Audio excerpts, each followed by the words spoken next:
और इस पर और जानकारी लेते हैं मेरे दो सहयोगी अनुज गुप्ता उन्नाव से और अमित गंजू कानपुर से समय लाइव हमारे साथ मौजूद हैं। सबसे पहले अमित गंजू की तरफ रुक करते हैं, कानपुर से लाइव हमारे साथ हैं। अमित गंजू, सुबह के 9 बज चुके हैं। देखिए, पुलिस भी साफ कुछ नहीं कह रही है, क्योंकि जब तक डॉक्टर्स की रिपोर्ट सामने नहीं आ जाती है तब तक कुछ साफ नहीं होगा। तो डॉक्टर्स की रिपोर्ट कब तक आएगी और डॉक्टर्स का अब का स्टेटमेंट क्या है, सबसे पहले आप बताइए। देखिए कंचन जी, मैं आपको बताना चाहूँगा, इस घटना को अगर उनके परिजनों की माना जाए तो लगभग 15 घंटे से ज़्यादा का समय हो चुका है।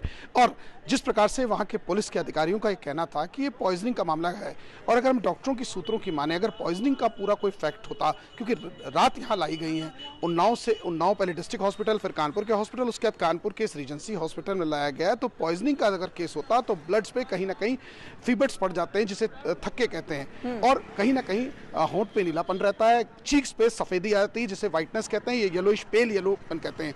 और जिस व्हाइट फ्लूइड की बात की जा रही है, वो व्हाइट फ्लूइड कई रीजन से निकल सकता है, या तो एक्सेस ऑफ कहीं स्ट्रोक लगा हो, या चेस्ट पे या स्टोमक पे, उस कारण से हो सकता है, या कहीं नेक पे प्रेस आने के बाद जो ब्रीदिंग का प्रॉब्लम होता है उसके बाद भी निकल सकता है। ये सब तो जांच का विषय है, और ये डॉक्टर्स की रिपोर्ट अब से कुछ देर बाद माना जा रहा है कि। लेकिन अमित गंजू, एक सवाल ये भी है कि कल से ही डॉक्टर्स कोशिश कर रहे हैं लड़की को होश में लाने की, लड़की होश में नहीं आ रही है, तो कहां पर सबसे ज्यादा परेशानी आ रही है, कहां पर दिक्कतें आ रही हैं डॉक्टर्स को, लड़की होश में नहीं आ पा रही है, इसमें डॉक्टर क्या कह रहे हैं?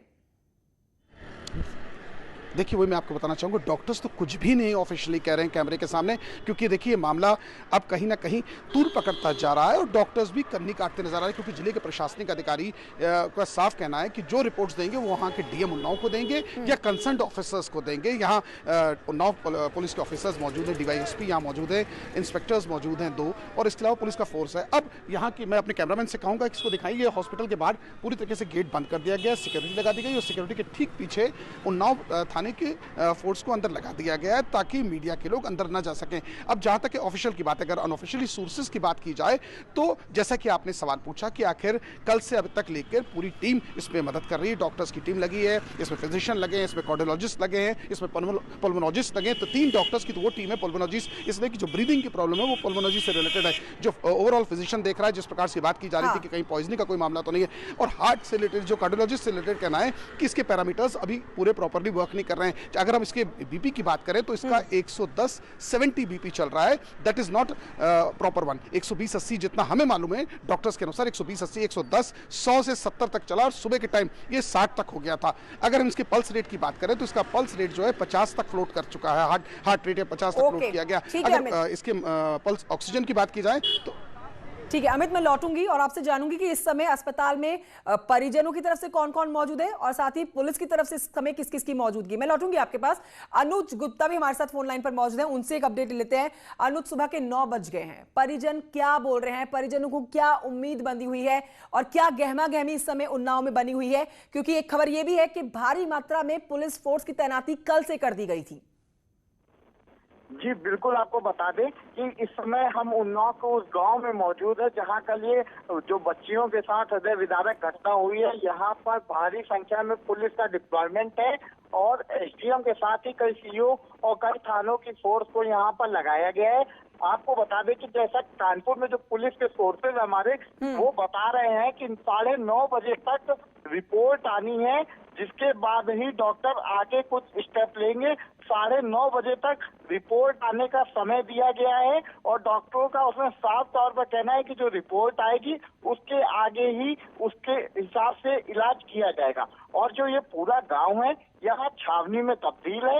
एडिशनल एसपी, इसके साथ ही यहाँ एसडीएम, सिटी मजिस्ट्रेट सब यहाँ पर लगे हुए हैं। जो पीड़ित का घर है, जो बच्चियों का घर है, उसके बाहर भारी संख्या में पुलिस की तैनाती है। ठीक है अनुज, लौटूंगी मैं आपके पास और जानूंगी आपसे कि आज पुलिस कैसे कार्रवाई आगे बढ़ाएगी, किस किस से पूछताछ करेगी, कहां छानबीन करेगी। फिलहाल अपने दर्शकों को सुनाते हैं कि पीड़ित परिवार की तरफ से मां क्या कुछ बोल रही है इस पूरे मामले पर। आइए सुनते हैं। उसमें उस समय 2 की सांस चल रही थी। हाँ, 2 की नारी चलती है, हमारी वाली को वह कप कपा रहा है, खूब जैसे जोड़े कप कपा। अच्छा, डाले। और कपड़े पूरे कहीं खराब तो नहीं थे? कपड़े अस्त व्यस्त नहीं थे? नहीं, कपड़े पूरे कुछ। उसका दुपट्टा कैसे डाली तुम्हारी? वो हमारी दुपट्टा ऐसे डाले है, ऐसे जैसे डाला जाता हमेशा रोज डालती थी। ऐसे डाल के जाती है सर जी। ये नहीं कहने हियत डालत हो, सर जी हियत के डाल जैसे डाले तो वैसे पड़ा था मतलब। अच्छा, हमारी लड़की उसके हाथ पैर कोई नहीं बंधे थे? हाथ पैर नहीं बंधे थे। खाली मुंह से वो निकला, झाग निकाला। तुमने फिर अपने दुपट्टे से उसका किससे, साड़ी से पूछा? किससे पूछा? इससे साड़ी से उसका झाग पहुंचा। अच्छा अच्छा, और फिर दूसरे वाले तुमने किससे पूछा था? ठीक है तो पहुँचे दिन नहीं दूसरे वाले हाँ। ये बात। तो उसके तो सांस नहीं चलता रहा है उसी वाली के। अच्छा, उस वाले। हाँ। फिर वो कौन उठा के अपनी लड़की ले गया? पहले वो हमारे देवर पहले लड़की को उठा के ले गए। काजल को। इसके बाद फिर तुमने क्या किया? फिर हम रुके रहे हैं शायद। हाँ। फिर जब हमारे आदमी गांव के आए हैं, हमारे लड़का आए हैं, वैसे केमनी तन ढूंढती रहे, वैसे घोरावा तब शायद वैसे तब वो उनको लेके आए। हाँ, तो तुम साथ आए? हाँ, हम सब बहुत पछड़ गए, कांटा में पछड़ गए। हाँ, मतलब तो तुम्हारे साथ है, निकाला गया उसको। हाँ। तो बहुत सारे पेंच के साथ अब ये मामला आगे बढ़ता जा रहा है। आप पीड़ित परिवार की तरफ से माता को सुन रहे थे, जिन्होंने कहा कि हाथ पैर नहीं बंधे हुए थे, कपड़े बिल्कुल सही ठीक से पहने हुए थे। तो दूसरी तरफ परिवार का एक सदस्य बोल रहा है कि हाथ पैर बंधे हुए थे, चुन्नी का इस्तेमाल किया गया था, और मां कह रही है कि पूरी तरह से कपड़े सही तरीके से पहने हुए थे और हाथ पैर कहीं से नहीं बंधे हुए थे। यह सब जांच का विषय है, लेकिन बहुत सारे पेंच अब इस पूरे मामले में सामने आ रहे हैं। और ऐसे रुक करते हैं विधानमंडल की तरफ, जहां पर समाजवादी पार्टी का इस समय प्रदर्शन चल रहा है। करे हुए थे, आज से बजट सत्र की शुरुआत होगी है यूपी के। और देखिए विधानमंडल के बाहर इस समय समाजवादी पार्टी के कार्यकर्ता जो साइकिल से यहां पहुंचे हैं और इस समय गेट पर चढ़ के प्रदर्शन कर रहे हैं, अपनी मांगे, अपनी मुद्दों को उठाते हुए समाजवादी पार्टी के ये कार्यकर्ता जो इस समय आप देखिए ट्रैक्टर पर चढ़े हैं। कई मुद्दे लेकर समाजवादी पार्टी इस समय सदन में मौजूद अपने सदस्यों के साथ सदन की कार्रवाई को बाधित करने के लिए तैयारी करके आ चुकी होगी। हालांकि कल सदन में इस बात को सुनिश्चित किया गया, जो अपील मुख्यमंत्री योगी आदित्यनाथ ने की थी कि सदन की कार्यवाही को बहुत ही सुचारू रूप से और शांतिपूर्ण तरीके से चलाएंगे, उस पर आज की तस्वीरें बिल्कुल उलट है। सीधे रुक करते मेरी सहयोगी रंजना इस समय हमारे साथ मौजूद है। रंजना, इस बात की पूरी उम्मीद थी कि समाजवादी पार्टी पूरी तैयारी के साथ आएगी और मुद्दों को उठाने के लिए प्रदर्शन जरूर करेगी, ऐसा ही देखा जा रहा है? बिल्कुल बिल्कुल, समाजवादी पार्टी का प्रदर्शन हम देख सकते हैं कि किस तरह से उनके जो है नेता विधानसभा के गेट पे हैं, गन्ना के साथ पहुंचे हैं, ट्रैक्टर पे पहुंचे हैं। दूसरी तरफ का भी हम सीन आपको दिखाना चाहेंगे कि किस तरह से जो है ये जो लोग ट्रैक्टर लेके और विधानसभा के सामने प्रदर्शन हो रहा है। हम समाजवादी पार्टी के नेताओं से भी बातचीत करेंगे, कोशिश करेंगे कि इनसे बातचीत हो जाए कि ये आखिरकार इनका उद्देश्य क्या है, क्या उद्देश्य है आप प्रदर्शन का, क्या उद्देश्य है आप लोगों का? आप गन्ना और इसके साथ पहुंचे हैं, गन्ना लेके पहुंचे हैं। ये लोकतंत्र के अंदर इतना दुनिया में कहीं भी किसानों के ऊपर हमला नहीं हुआ है। ये लगता नहीं है कि ये लोकतंत्र है, ये लगता है अंग्रेजों से भी खराब स्थिति देश में अपना ही किसान अपने देश में बेगाना महसूस कर रहा है। देख सकते हैं गेट बंद कर दिया है, इनको लगता है किसानों को रोकने से रोक रहे हैं। जिस तरह किसानों देश सरकार किसानों से डर गई है। हम लोग खाली किसानों के प्रति ट्रैक्टर लेकर के आए थे, उन्होंने विधान भवन का गेट बंद कर दिया है। हम लोगों के जिलों में हमारे विधायकों के आवास से पुलिस लगा दी है। ये सरकार विधानसभा से भागना चाहती है, किसानों के मुद्दे पर डरी हुई सरकार है। इसलिए देख सकते हैं और किस तरह से जो समाजवादी पार्टी के नेता सुनील सिंह साजन है वो खुद गेट पे कमान संभाले हुए। उनका कहना है कि गेट बंद कर दिया गया है, इसलिए हम लोग गेट पे चढ़ के अंदर जाएंगे। किसानों के समर्थन में हम लोग आए थे और हम लोग को देख करके गेट बंद कर दिया गया है। तो ये स्थिति है समाजवादी पार्टी के नेता। रंजना, लेकिन ये समझने वाली बात है कि अगर आपकी मांगे, आपकी मुद्दे हैं जो आपने पहले से तय करे हैं, तो आप सदन के पटल में रखें।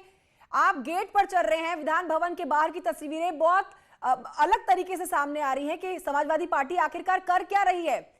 सिर्फ किसान के मुद्दे को लपकने की कोशिश की जा रही है। बिल्कुल, जिस तरह से ये पहले से एक तरह से तैयारी थी समाजवादी पार्टी की, और जिस तरह से ये प्रदर्शन होना शुरू हुआ है, क्योंकि विधानमंडल दल की बैठक थी इनकी 9 बजे से, और बैठक के पहले वो जब गेट पे आए तो प्रदर्शन करते हुए आए, और इनको देखते हुए विधानसभा के गेट बंद कर दिया गया, जिसके चलते ये जो है विधानसभा के गेट नंबर 1 पे जो है ये सारा प्रदर्शन चल रहा है। ट्रैक्टर और गन्ने के साथ समाजवादी पार्टी के नेता रंजना पूछिए, आप इनसे गेट पे आप पूछिए, इनसे जानने की कोशिश करिए कि आखिर अगर अपने मांगों मुद्दों को आप रख रहे हैं तो सदन के पटल में रखें। ये कौन सा तरीका होता है विधान भवन के गेट पर चढ़ जाना और प्रदर्शन करना?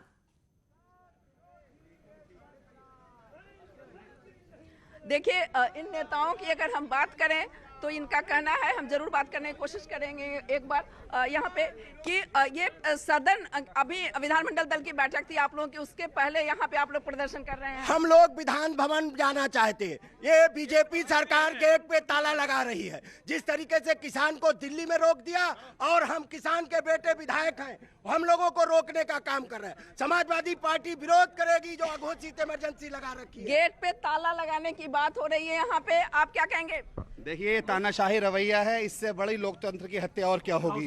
जो चाहे वो कर रहे हैं, अपनी मर्जी चला रहे हैं। आप देखिए, लोकतंत्र की हत्या से बड़ी क्या होगी। जो विधायक हैं, जो ताला बंद कर दिया विधायकों के लिए, हमारे लेकिन रंजना, किसानों की अगर इतनी ही चिंता है समाजवादी पार्टी के इन कार्यकर्ताओं को, तो आज का जब बजट सत्र शुरू हो रहा है, इसी दिन को क्यों चुना? किसान तो 80-85 दिनों से प्रदर्शन कर रहे हैं। क्योंकि गेट सरकार नहीं खोल रही है विधायकों के लिए, तो ये गन्ना लेकर के हम योगी जी को देने जा रहे हैं। इधर लाओ ना, हमें पकड़ाओ। रंजना, बहुत शुक्रिया आपका ये तस्वीरें हमारे दर्शकों तक पहुंचाने के लिए और समाजवादी पार्टी का ये रूप दिखाने के